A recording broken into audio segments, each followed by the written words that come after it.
Hello friends, and welcome to Adventures in Pixieland. My name's Amy. I'm an ordained minister, and we're in Bible study. We're in the NIV, and we will be till the end of 2025. We want to read as many versions of the Bible as we can, so we will get other ones up here. Just this is the one we're starting with. In this video, we're in Exodus chapter 37, and we are doing all of chapter 37, which is verses 1 through 29. So let's jump in. The ark. Bezalel made the ark of acacia wood, 2.5 cubits long, 1.5 cubits wide, and 1.5 cubits high. So that is 3 3/4 feet, or about 1.1 meters long, and 2 1/4 feet, or about 0.7 meters wide and high. He overlaid it with pure gold, both inside and out, and made a gold molding around it. He cast 4 gold rings for it and fastened them to its 4 feet, with 2 rings on one side and 2 rings on the other. Then he made poles of acacia wood and overlaid them with gold, and he inserted the poles into the rings on the side of the ark to carry it. It's not a very big box, but again, all this stuff has to be migratory with him. He made the atonement cover of pure gold, 2.5 cubits long and 1.5 cubits wide. So then F, that is about 3 3/4 feet. So the same dimensions as the box itself out of acacia wood. This is no real, the thickness of it doesn't really much matter. Then he made 2 cherubim out of hammered gold at the ends of the cover. He made 1 cherubim on one end and the second cherubim on the other. At the 2 ends, he made them one piece with the cover. Then the cherubim had their wings spread upward, overshadowing the cover with them, and the cherubim faced each other, looking towards the cover. So just as commanded. Imagine what that must have taken. Because, I mean, to stop and make anything, and they're in the middle of trekking through the desert. At first they got to stop to cut down some trees, to make some wood, to construct anything. They got to stop to set up looms. They're going to stop to set out, any kind of weaving activity, any kind of dyeing activity. They have to have the ability to smelt this gold down to a liquid form, to pour it over any of this wood, unless they're using some sort of gold filigree. I mean, there's a variety of methods if it's just like a thin layer, if it was like a paint or something of that nature, but that's not what they're talking about, because they're talking about hammered gold. Well, to hammer it, you're going to need to have something that you can make hot enough to melt it first. A crucible is what that's called. The table. G here is, or he. So they really just mean, Bezalel. They made the acacia table, they made the table of acacia wood, 2 cubits long and 1 cubit wide and 1.5 cubits high each. That is about 3 foot by 0.9 meters, or 0.9 meters long, and about 1.5 feet, or about 0.5 meters wide, and about 2 1/4 feet by 0.7 meters high. This is the table for the incense. They overlaid it with pure gold and made a gold molding around it. Oh, or maybe it's not. It's just the table that's in the room. That's another thing. They also made it a rim and hand breadth wide. Hand breadths wide. That is about 3 inches or 8 centimeters. A hand's breadth. And put gold molding on the rim. They cast 4 gold rings for the table and fastened them to the 4 corners where the 4 legs were. So that, downward fastened. So like on the bottom. And the rings were put close to the rim to hold the poles used in carrying the table. For the poles, the poles for carrying the table were made of acacia wood and were overlaid with gold. They were made from pure gold. The articles for the table. Oh, and they made from pure gold the articles for the table. Its plates and dishes and bowls, and its pitchers for the pouring out of the drink offering. So he also cast all that too. The lampstand. They made the lampstand of pure gold and hammered it out, base and shaft. Its flower-like cups, buds, and blossoms were one of the pieces with it. 6 branches extended from the sides of the lampstand, 3 on one side, 3 on the other, and 3 cups shaped like almond flowers with buds and blossoms were on one branch, and 3 on the next. And the same for all 6 branches extending from the lampstand. So they were facing upward and out like that, like in this fashion, with like an upward cup, so it could be filled with olive oil, because that was what the oil they were using to light. They cook with it. They use it in medicines. They use it for light. It's the oil they readily have available to them. That's easiest to get, and it was their multi-use thing. It still has all those purposes.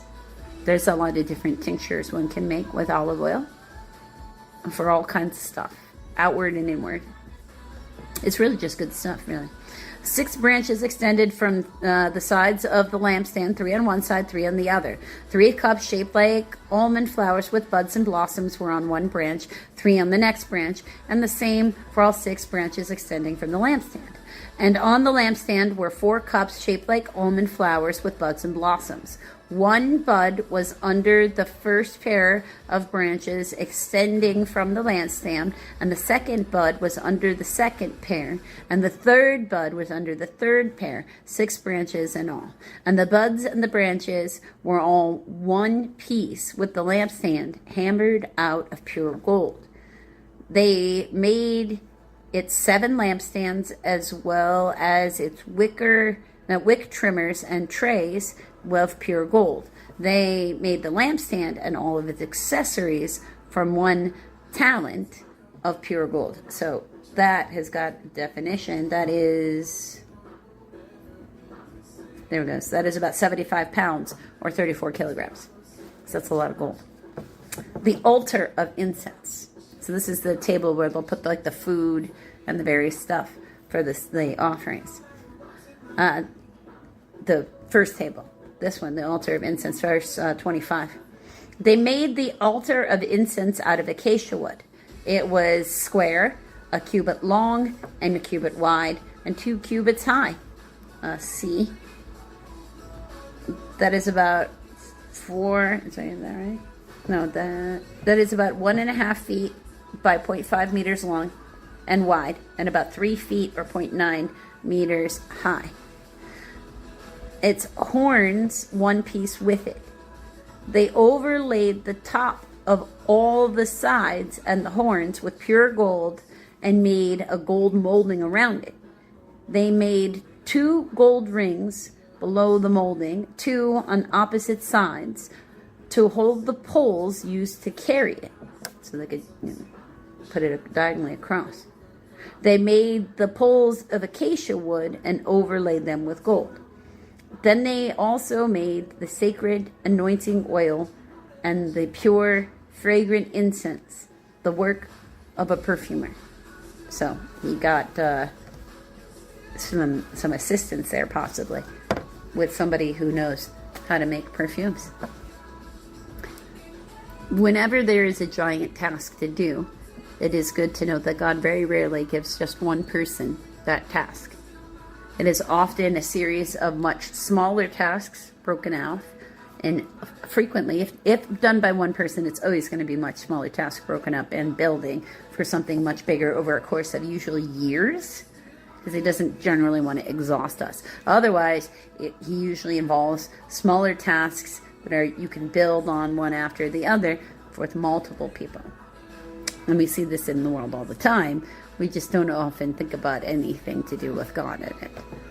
But anything lasting you want to keep, it requires upkeep and maintenance. It requires, for its longevity, for it to last, it's going to have to be handed down. Or it's going to fade away. Because that's the nature of, well, this matter-based world. Until the next video, friends. Hello, friends, and welcome to Adventures in Pixieland. My name's Amy. I'm an ordained minister, and we're in Bible study. We are in the NIV, and we will be through the end of 2025. In this video, we're in Exodus. We are in chapter 38, and we're going to do all of chapter 38, which takes us to verse 31. So let's jump in. The altar of burnt offering. They built, it's just as a group, they built an altar of burnt offering of acacia wood, 3 cubits high, E, that is about 4.5 feet or 1.3 meters. It was square, 5 cubits long and 5 cubits wide. So that's about 7.5 feet or 2.3 meters long and wide. They made a horn at each of the 4 corners so that the horns and the altar were one piece. And they overlaid the altar with bronze. They made all its utensils of bronze, its pots, shovels, sprinkling bowls, meat forks, and fry pans. They made a grating for the altar. That makes sense. A bronze network. It is to be under its ledge, halfway up the altar. Okay, so they could stack the burnables. I would have to imagine wood at this point in history. It would probably all wood, but plant materials or anything of that nature. As opposed to like today, like if you think of it like a barbecue grill, we could put other things in there.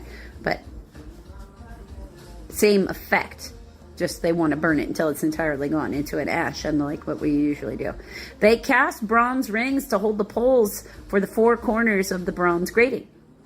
They made the poles of acacia wood and overlaid them with bronze. They inserted the poles into the rings so that they would be on the sides of the altar for carrying it. They made it hollow out of boards. Yeah, I get it. Because they have to be able to stack again the burning materials. Basin for washing. They made a bronze basin and its bronze stand from the mirrors of the women who served at the entrance to the tent of meeting. So that's who donated those materials. The courtyard. Next, they made the courtyard. The south side was 100 cubits long. So, G. That is about 150 feet or 46 meters long, and had curtains of freshly twisted linen, with 20 posts and 20 bronze bases, with silver hooks and bands on the posts. The north side was also 100 cubits long and had 20 posts and 20 bronze braces with silver hooks and bands on the posts. So that's okay. The west end was 50 cubits high. 50 cubits wide, and had curtains. It's the little tiny H there. It threw me off because in my industry, H is high. That is about 75 feet or 23 meters. I almost can't help it. And had curtains with 10 posts and 10 bases with silver hooks and bands on the posts. The east end towards the sunrise was also 50 cubits wide. Curtains, 15 cubits. Okay, now we got I. That is about 22.5 feet or 6.9 meters long, were on one side of the entrance with 3 posts and 3 bases, and the curtains, 15 cubits long, were on the other side of the entrance to the courtyard with the 3 posts and the 3 bases.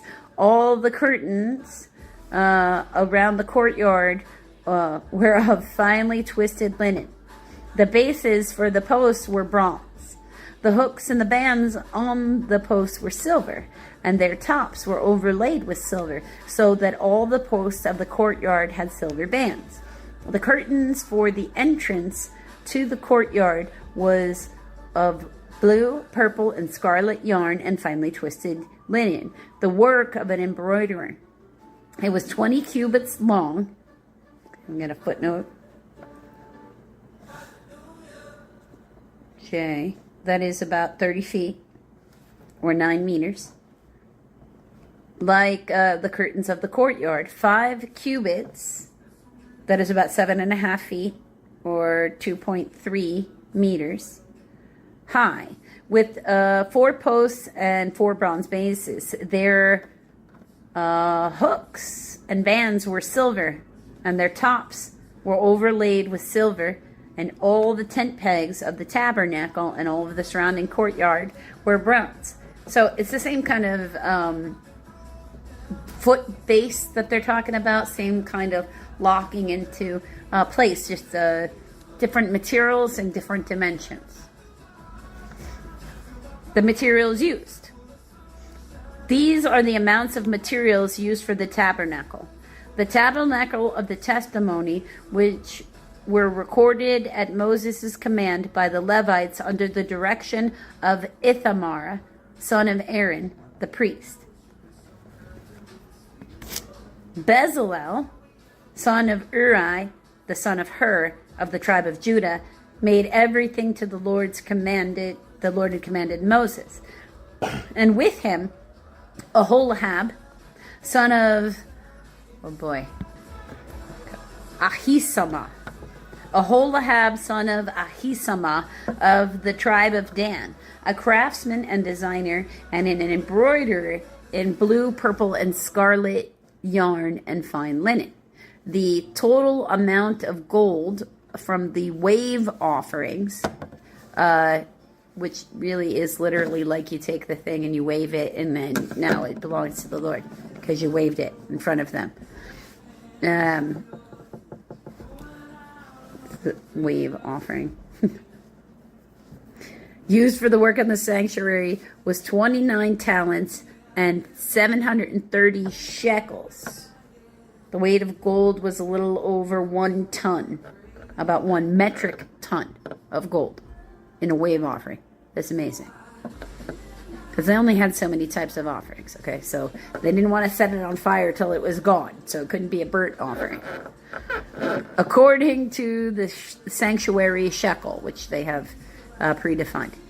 The silver obtained from those of the community who were counted in the census was 100 talents and 1.7, or is that 1,000? I think that's 1,000.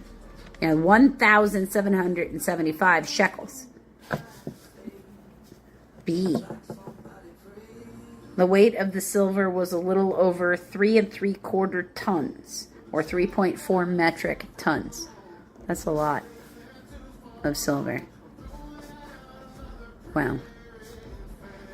1 becca per person. That is half a shekel, according to the sanctuary shekel. And then they get a C with a footnote. That is about 1/5 of an ounce, or 5.5 grams. According to the sanctuary shekel, from everyone who had crossed over to those counted 20 years old or more, a total of 603,550 men. And the 100 talents, I've got a thing, a footnote of D. What the heck is it? There we go. Well, that is about 3 3/4 tons. Again, or about, no, sorry, let's see. No, I'm looking at the regs. Yeah, that's about 3 3/4 tons, or about 3.4 metric tons of talents of silver were used to cast the bases for the sanctuary and for the curtains. 100 basins from the 100 talents, 1 talent for each base. Okay, they used the 1,775 shekels. I'm going to say according to the sanctuary. That is about 45 pounds or 20 kilograms, to make the hooks for the posts, to overlay the tops of the posts, and to make their bands. The bronze from the wave offering was 70 talents and 240 shekels. F. The weight of the bronze was about 2.5 tons or 2.4 metric tons. They used it to make the bases for the entrance to the tent of meeting, the bronze altar with its bronze grating and all the utensils, the bases for the surrounding courtyard, and for those to the entrance, and all the tent pegs for the tabernacle and for those surrounding the courtyard. And that would make sense. You wouldn't really want the grating inside the burnt offering place to be gold and silver. The amount of heat needed for them to be burning like bone and all is really high. It's really high, unless they were removing the bones and then putting them someplace else. It's a very high amount of heat that you're going to need, and gold and silver is going to melt too fast. Whereas for bronze, I mean, like I said, I have a censer over here. It's bronze, and I can put a hot coal, because I got a quick. For the incense, that's what you get. You get quick light little charcoal discs, and I can set that on fire. You know, get it all good, burning coal. You know, red hot fire, and drop it right in there and let it burn. Dump the incense on top, and it'll just burn, and it'll burn itself out. When the oxygen is gone or the fuel's gone, it just, like, it doesn't ever burn through the bottom. Or now it's going to have to be a certain thickness. The hotter you want it to be, the thicker the metal needs to be, so it doesn't melt so fast. If it's going to get too hot, then you have to start switching materials to compensate instead. So, until the next video, friends.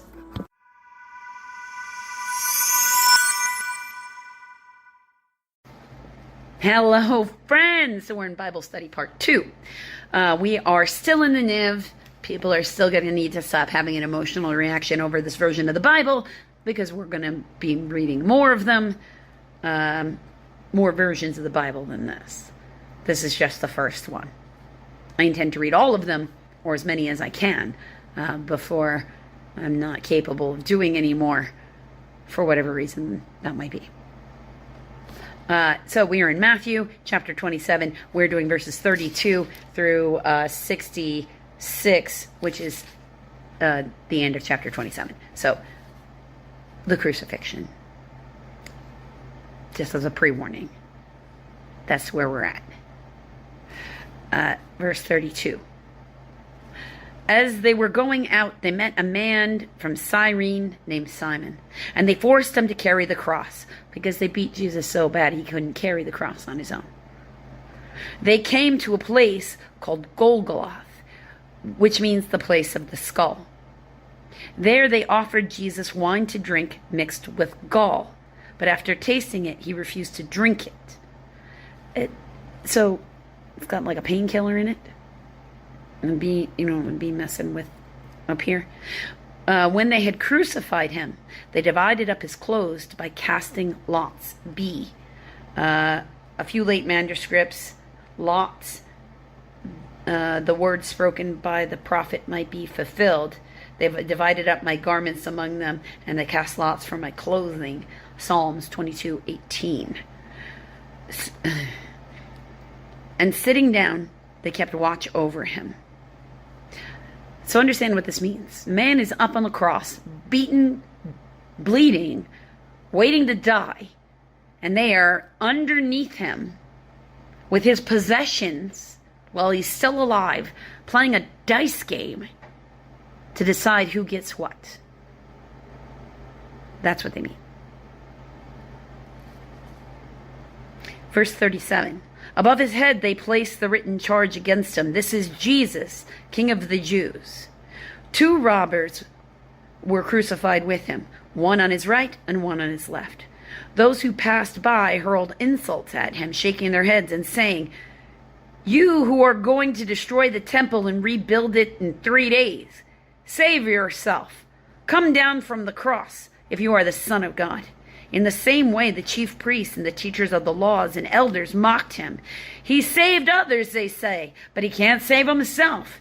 Is he the King of Israel? Let him come down now from the cross, and we will believe in him. He trusts in God. Let God rescue him now if he wants. For I said, I am the Son of God." For he said, "I am the Son of God." In the same way, the robbers who were crucified with him also heaped insults on him. So they're up there and nailed, but they weren't beaten and all that kind of stuff like he was. The death of Jesus, verse 45. Yeah. From the 6th hour until the 9th hour, darkness came over all the land.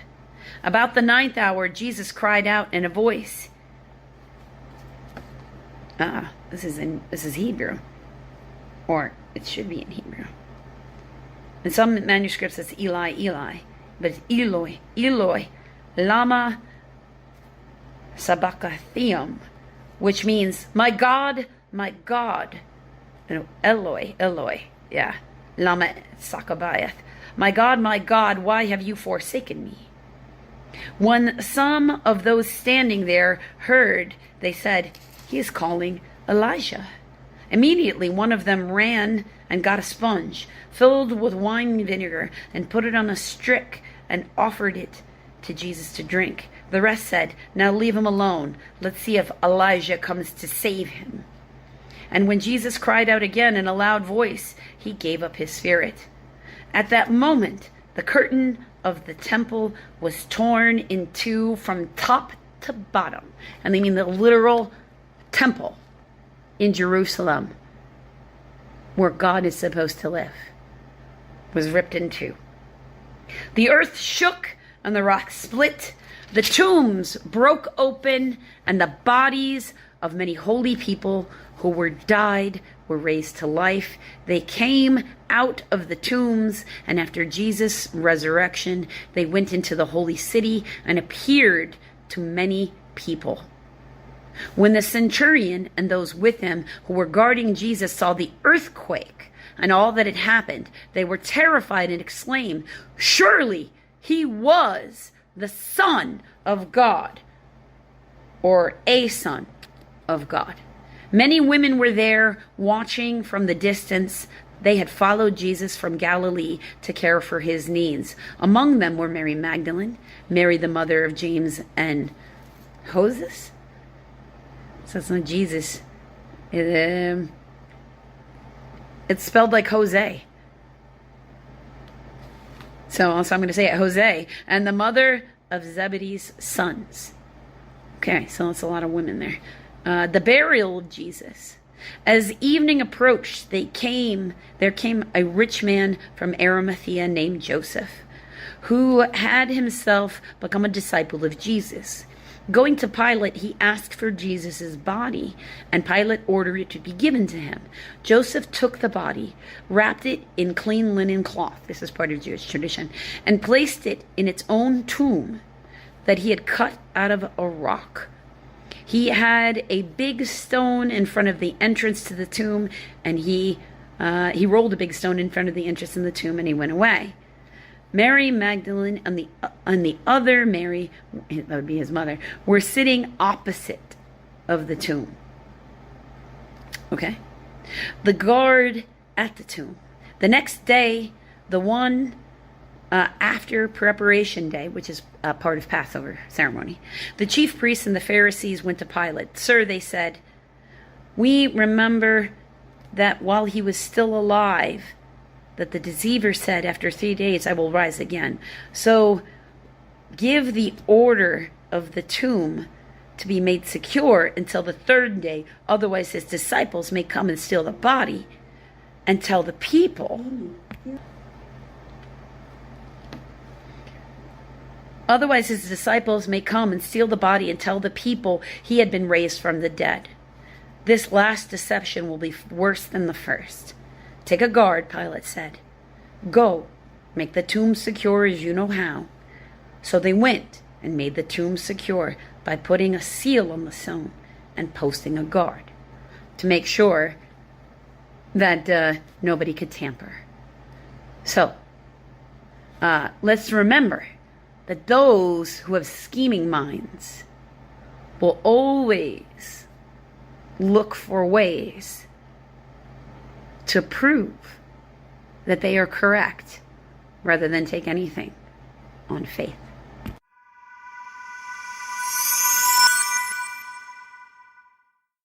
Hello, friends, and welcome to Adventures in Pixieland. My name's Amy. I'm an ordained minister, and we're in Bible study. We're in the Niv, and in this video, we are in Psalms, Book 1, Psalm 34. We're doing verses 11 through 22, which is the rest of the psalm. This is a psalm of David, from when he pretended to be insane before Abimelech, who drove him out, and he left. So, come, my children, listen to me. I will teach you to fear the Lord. Whoever of you loves life and desires to see many good days, keep your tongue from evil and your lips from speaking lies. Turn from evil and do good. Seek peace and pursue it. The eyes of the Lord are on the righteous, and his ears are attentive to their cry. The face of the Lord is against those who do evil, to cut off the memory of them from the earth. The righteous cry out, and the Lord hears them. He delivers them from all their troubles. The Lord is close to the brokenhearted and saves those who are crushed in spirit. A righteous man may have many troubles, but the Lord delivers him from them all. He protects all his bones. Not one of them will be broken. Evil will slay the wicked. The foes of the righteous will be condemned. The Lord redeems his servants. No one will be condemned who takes refuge in him.